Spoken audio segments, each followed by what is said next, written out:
अस्सलाम वालेकुम, कैसे आप सब लोग। आई होप आप सब लोग ठीक ठाक होंगे। तो जनाब मेरी दुआ भी है कि आप लोग बिल्कुल ठीक ठाक हों और आप लोग भी मुझे और मेरी फैमिली को दुआ में ज़रूर याद रखते होंगे। तो आज का जो व्लॉग है ये मैं शुरू करी हूँ नाश्ते से, क्योंकि आज मैंने उठते ही व्लॉग स्टार्ट कर दिया था। क्योंकि जब आप उठते ही व्लॉग स्टार्ट कर देते हैं तो पूरा दिन फिर आपको याद रहता है कि मैं व्लॉग बना रही हूँ, क्योंकि पिछले काफ़ी टाइम से आप लोगों को पता है कि मैं कंसिस्टेंट नहीं हूँ, जिसकी वजह से ना कोई रूटीन बन पा रही है व्लॉग की। तो दैट इज़ द रीज़न कि मैंने उठते ही व्लॉग स्टार्ट कर दिया था। और नाश्ता करते ही मिठाई आ गई थी, क्योंकि मेरी भाभी के भाई के घर बेटी हुई है, तो इस वजह से उन्होंने मिठाई भेजी थी। बस इसी तरह है ज़िंदगी में, कुछ लोग आ रहे होते हैं, कुछ लोग की एडिशन हो रही होती है और कुछ लोग जा रहे होते हैं, और दुनिया इसी का नाम है। रिसेंटली अभी मेरी नानू की भी डेथ हुई है। आप लोगों को याद होगा, जो लोग मुझे इंस्टाग्राम पे फॉलो करते हैं, तो वहाँ मैंने स्टोरी लगाई थी, तो सब लोगों ने बहुत सारी दुआएं की उनके लिए। तो इस वजह से मेरी मामा भी उदास थी। तो आपको ना हर जगह बैलेंस करके चलना पड़ता है।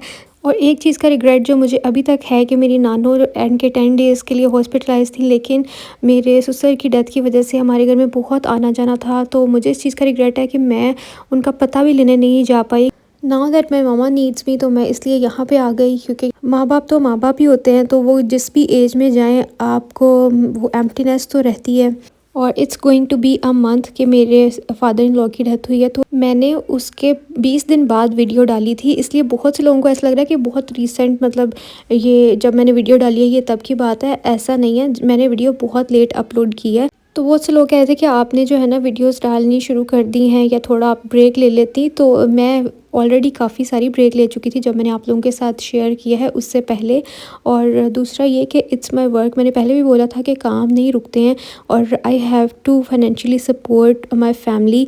इस वजह से अब मुझे काम करना पड़ता है। मैंने आपको बोला शादी से पहले मैं सिर्फ शौक से काम करती थी, लेकिन now I have to do my work. क्योंकि आपको पता है, मैं हमेशा शेयर करती हूँ कि आपको आजकल जो है ना, दोनों दोनों लोग मिलके काम करें तो आपका अच्छा गुजारा होता है। सिर्फ एक बंदे की ये सारी जिम्मेदारी नहीं होती है, आप उसके ऊपर सारा कुछ नहीं डाल सकते हैं। शादी जो है ना, वो नाम ही पार्टनरशिप का है। तो दोनों पार्टनर जब तक मिलके काम नहीं करेंगे, चाहे वो हाउस चोर्स हों या फिर फाइनेंशियली एक दूसरे को सपोर्ट करना हो, तो फिर उसको पार्टनरशिप या कंपेनियनशिप नहीं बोलते हैं। और अर्न करने के लिए भी ना, मेरे ख्याल से आपके पार्टनरशिप को अंडरस्टैंडिंग होना चाहिए, सपोर्टिव होना चाहिए। लाइक माय हस्बैंड सपोर्ट्स मी। वो मुझे खुद कह रहे होते हैं कि वीडियो बना लो, ऐसे कर लो। और इतने दिन में बहुत ज़्यादा अगर लो थी ना, तो मुझे थोड़ा बूस्टअप करने वाले ही मेरे हस्बैंड है। तो इसीलिए वो मुझे लेके भी जाते हैं कि तुम कहीं बाहर जाके थोड़ी वीडियो बना लो, या तुम्हारा माइंड जो है ना वो थोड़ा सा चेंज हो जाएगा। तो इसीलिए मैं अपने काम को काम समझ के कर रही होती हूँ, ना कि ये समझ के कर रही होती हूँ कि मैं बड़ा इंटरटेन हो रही हूँ या फिर मैं इंजॉय कर रही हूँ। आप लोगों को ही कंटेंट दिखाने के लिए हम लोग ये सारी चीज़ें कर रहे होते हैं, इसीलिए मुझे ये एक्सप्लेनेशन देनी पड़ रही है। तो खैर आज मैं आप लोगों को जो है ना वो शेयर कर रही हूँ। आप लोग के साथ जनरेशन्स पे ऑफ लगा हुआ था, लेकिन मुझे ऐसा लगता है ये बस मार्केटिंग टैक्टिक्स ही होते हैं इनके, कि बाहर इतना बड़ा लिखा हुआ था 50% ऑफ, लेकिन 50% ऑफ जो है ना वो बहुत कम चीज़ों पे था। और वो विंटर के जो ड्रेसेस हैं उन पे था भी नहीं, वो समर ड्रेसेस पे था और वो बहुत कम था। बाकी ज़्यादातर जो है ना वो 30% या 20% ऑफ था, जो कि समर विंटर ड्रेसेस पे था। ये वेलवेट के कुछ मुझे काफ़ी अच्छे लग रहे थे, ये वाला अच्छा लग रहा था। बाकी बहुत ज़्यादा, मतलब वेलवेट के भी बहुत लाउड कलर्स थे, जो कि मुझे इतने ख़ास पसंद नहीं है। मुझे हमेशा से जो है ना पेस्टल कलर्स या फिर लाइट लाइट कलर्स बहुत ज़्यादा अट्रैक्ट करते हैं। और जनरेशन्स की जो वाइब है ना, ये थोड़ी सी आर्टिस्टिक है, और मतलब ज़्यादातर जो है ना वो आर्ट्स के बच्चे इनको पसंद करते हैं। इनकी, मुझे ख़ुद इनकी एम्ब्रॉयड्री और इनके जो कलर्स हैं ना वो बहुत अट्रैक्ट करते हैं। लेकिन ऑन द अदर हैंड इनके कुछ इस तरह के ड्रेसेस हैं जो कि बिल्कुल मेरी समझ से बाहर हो जाते हैं। वो बहुत ही ज़्यादा आर्टिस्टिक, मतलब आप लोग कह सकते हैं उन लोगों के लिए, या उनकी पर्सनैलिटीज़ पे सूट करते हैं। मुझे जो है ना वो बेसिक हैंड एम्ब्रॉयडरी वाले या इस तरह की चीज़ें मुझे बड़ी अट्रैक्ट करती हैं, मुझे अच्छी लगती हैं। तो इनके पास वो वाली कलेक्शन भी होती है। यहाँ आप लोगों ने मुझे इग्नोर करना है, क्योंकि मैं बिल्कुल ही चली मलली बनी हुई थी और शदाब आए थे, तो उन्होंने कहा चलो आओ कहीं बाहर चलते हैं, तो इसलिए मैं आई थी। और दूसरा ये कि मैं जनरेशन्स पे देखना था कि ऑफ तो लगा हुआ है 50%, लेकिन यहाँ पे है क्या, सोचा आप लोगों के साथ भी शेयर कर देती हूँ। ये देखें, अब ये भी मेरा कंटेंट है, ये मेरा काम है। आप लोगों को पता है मैं शुरू से ही, मुझे तकरीबन 5 साल हो गया वीडियोस बनाते, आई थिंक सो, या शायद इससे ज़्यादा हो गया होगा। तो तब से मैं आप लोगों के साथ ये चीज़ें शेयर करती हूँ, डिफरेंट आउटलेट्स पे, या फिर ड्रेसेस के बारे में, या जो आजकल ट्रेंडी चीज़ें होती हैं उनके बारे में, मेरा कंटेंट ही ऐसा होता है। और उसके बाद मैं आप लोगों के साथ लाइफ़स्टाइल और इस तरह की चीज़ें शेयर करती हूँ, कुकिंग शेयर करती हूँ। तो ये सब जो है ना वो मेरा कंटेंट है।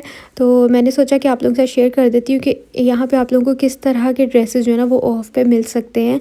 ये ना मुझे इनका फैब्रिक इतना अच्छा नहीं लग रहा था। एक मुझे ये शलवार बहुत अच्छी लगी थी क्योंकि ये कलरफुल सी और आप इसको जो है ना वो काफ़ी शर्ट्स के साथ पेयर अप कर सकते हैं। लेकिन जो इनकी अच्छी बात नहीं मुझे लगी वो ये थी कि इनके खद्दर की और बहुत हार्ड मतलब फैब्रिक था जिसके ऊपर एम्ब्रॉयडरी हुई थी। सॉफ्ट लिनन टाइप के बहुत कम फैब्रिक थे और मुझे जो है ना वो सॉफ्ट कपड़े पसंद हैं, मुझे वो सख्त सख्त कपड़े पसंद नहीं है। इसीलिए मैंने अपने लिए तो कुछ नहीं लिया था। हाँ, अपनी बहन के लिए मैंने 2 ड्रेसेस लिए थे क्योंकि वो मुझे बोल रही थी कि जनरेशन्स पे ऑफ़ लगा हुआ है, अगर तुम जाओगी, जो मेरी यूके वाली बहन है, तो उसने मुझे बोला था फिर मेरे लिए कुछ 1-2 ड्रेसेस ले लेना। और उसने मुझे दिखा भी ऑप्शंस भी सेंड कर दी थी कि कौन सा जो है ना मुझे लेना है, तो अगर उनमें से तुम्हें कुछ मिलेगा तो ले आना। तो इसीलिए फिर मैं गई थी, साथ में मैंने सोचा आप लोगों के साथ मैं शेयर भी कर दूँगी। और अब यहाँ पर मैं आप लोगों को दिखाने लगी कि मैं कौन से 2 ड्रेसेस लेके आई थी। अगर आप लोगों ने जनरेशन से कुछ लिया है तो मेरे साथ ज़रूर शेयर करिएगा और मुझे ना कमेंट में ये भी बताइएगा कि आप लोगों को किस तरह का फैब्रिक पसंद है। मुझे सॉफ्ट वाला थोड़ा ढीला ढाला सा, मुझे अकड़ा हुआ कपड़ा बिल्कुल भी पसंद नहीं है। और खद्दर मुझे लगता है आजकल तो खद्दर आ भी बहुत सॉफ्ट वाली रही है, सिर्फ मैंने जनरेशन्स पे इतनी हार्ड खद्दर देखी है। वरना इस दफ़ा सफ़ायर पे बहुत अच्छा फैब्रिक आया है, मोटा भी है लेकिन अकड़ा हुआ और चुभने वाला भी नहीं है। मुझे ऐसा लगता है जिसमें मैं कंफर्टेबल नहीं होती ना उसमें मेरी ठंड ही नहीं रुकती है। लेकिन ये जो मेरी जो बहन है ना, ये हर तरह का कपड़ा पहन लेती है, यानी इसको ये मसला नहीं होता कि मैंने खद्दर पहना है या मैंने मोटा पहना है। ये हर तरह का जो है ना चीज़ उसमें कंफर्टेबल रहती है, बल्कि इसको खद्दर के कपड़े इसलिए अच्छे लगते हैं कि वो गर्म होते हैं। मुझे कभी भी खद्दर गर्म नहीं लगा, पता नहीं क्यों, शायद मैं उसमें अनकंफर्टेबल होती हूँ। तो एक ये ड्रेस लिया था रस्ट कलर का, और ये शर्ट नहीं है, ये था मतलब वही था फ्रॉक टाइप ही था। तो ये उसने मुझे सेंड किया हुआ था, तो उससे जो मुझे ऑप्शन 2 भेजी थी वो दोनों ही मिल गए, तो फिर मैंने दोनों ले लिए। मैंने खुद से कोई पसंद अपनी नहीं ली थी कि बाद में ये ना उसको पसंद ना और फिर से मुझे चक्कर लगे कि इसको अब चेंज करा के लाओ। तो ये एक ब्लैक वाला भी अच्छा लग रहा था, और ये खद्दर फैब्रिक था जो मैंने आपको रस्ट कलर का दिखाया है, वो फैब्रिक सॉफ्ट वाला था, लिननिश टाइप था कुछ, ठीक है। तो आई होप मेरा आज का व्लॉग भी आप लोगों को पसंद आया होगा। आप लोगों ने कहा था बस शेयर करना है, आपने हर 1-2 दिन में व्लॉग चाहे छोटा शेयर करें या कुछ भी शेयर करें। तो ये व्लॉग्स जो आजकल मैं छोटे-छोटे शेयर कर रही हूँ ना, ये उन लोगों के लिए जो कहते हैं बस आप आ जाया करें, हमें आपकी आवाज़ सुन के ही अच्छा लग जाता है। तो थैंक यू सो मच आप सबकी इतने ज़्यादा प्यार के लिए, आप सबकी दुआओं के लिए। तो बस इसी तरह आप लोग मुझे वो किया करें, मोटिवेट किया करें, फिर आपकी बहन नहीं रुकती और वैसे भी काम तो करना ही है आपको किसी भी कंडीशन में। इसके अलावा शादाब ने एक हुडी लिया था अल्मास से, और जो मैंने अपनी वीडियो में पहना हुआ था ना, तो उसके बारे में भी क्वेश्चन आ रहे थे। ये जो भी मैंने पहना हुआ आपको मेरे हाथ से नज़र आ रहा होगा, तो ये इसके बारे में भी क्वेश्चन आ रहे थे कि आपने कहाँ से लिया। तो ये मैंने लास्ट ईयर अल्मास से लिया था। तो इस दफ़ा भी जो है ना वो इस तरह कमेंट सेक्शन में आया हुआ था, तो मैंने शादाब से बोला कि आप ले लें, क्योंकि काफ़ी अच्छा जो है ना, मुझे कलर भी अच्छा लग रहा था।